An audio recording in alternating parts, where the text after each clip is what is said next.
Oy, magandang araw sa inyo lahat mga katambay, tsaka katoma. So, kagaya ng promise, meron man tayong bagong i-review yung alak ngayon. At sabi ko nga sa inyo, hindi lang si Carlos Yulo ang kayang mag-uwi ng ginto sa Pilipinas. Meron din tayong ginto, di ba? So, ginto, barrel aged gin, guaranteed oak age. First time ko ito matitikman. Nakalagay dito 36% alcohol. So mas mababa siya ng konti sa Ginebra.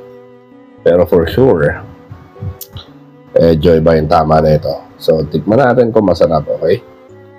So buksan natin. Sealed. Yun. Amoyin. Amoy gin. So di ka magkakamali dito. Gin talaga yung amoy. Medyo mas mabango ng konti. Yung amoy niya medyo mas light sa Ginebra. Hindi kasing tapang ng Ginebra.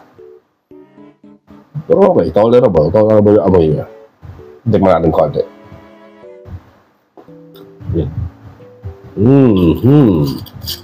Interesting. So, lasang gin, definitely, kasi nga gin. Pero may konting lasa parang smoky flavor since dahil nga siguro barrel aged siya tsaka oak aged, diba? Pero masarap. So titikman natin muli ang ating kaisa-isahang central na shot glass na hindi ko ninakaw sa central. Pero wala naman ang central lang ngayon, sabi ng aking tropa. Sana wag kayo magalit. So, kunin natin perfect shot. Ika nga ni Ninong Ray. Kung meron siyang perfect bite, meron tayong perfect shot. Siyempre, hindi natin pupunuin dahil hindi naman tayo nagpapakamatay, di ba? Hindi naman ako nagko-content para magpakalasing at magpakamatay. Gusto ko lang mag-review ng alak para meron kayong alam kung masarap ba o hindi yung gusto ninyong inumin mamaya o kaya sa isang araw. Or kung kailan ninyo gustong uminom. Diba? So, ito. Yan. Dagdagan natin konti. Ay, tatapon. Yan. Okay. Kala mo, iced tea lang, Baka sabihin nyo, C2 lang to. Dito C2. Okay, so shotin na natin.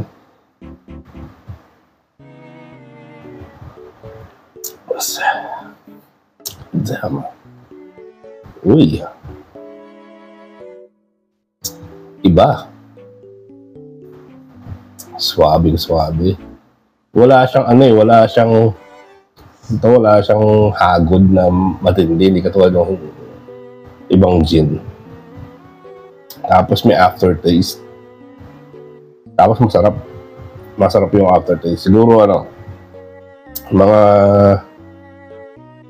2 o 3 shot pa. Tama na ako dito. Pero ito yung tipo pwede mong inumin parati na hindi ka magsasawa. Diba? So hindi ko lang alam kung masarap tong ihalo sa ibang ibang liquid or ibang inumin katulad ng pomelo, juices, di ba? Soft drinks. Subukan natin minsan, maghalo tayo. Pero kasi hindi ako sanay maghalo So parati puro lang. So, rating. I would say mga 9 to. 9 out of 10. Price-wise, sulit na rin siya dahil nabili ko na to for 126 pesos sa Save More. So, for sure sa iba, mas mura pa to. Tumingin ako sa Pure Gold kahapon, wala siya So, hindi ko alam kung out of stock or hindi sila nagbibenta. Nakita ko to sa Save More, 126 pesos. For sure, mas mura pa to sa ibang tindahan. Pwede siguro sa online, Lazada or Shopee. Check lang ninyo. Tapos yun. Sulit. Pero gawin natin to medyo kakaibang episode. Usually nag-shot ako ng isa lang. Dahil nanalo ng 2 ginto si Carlos Yulo na former Adamsonian, kung saan doon din ako nang galing. Diba? Adamson, baka naman. Diba? Ito. Chat tayo isa pa. Sana kayanin ha. Kasi alam mo na pag nagkakaedad, medyo may hina na tayo eh. Isa pa. Try natin.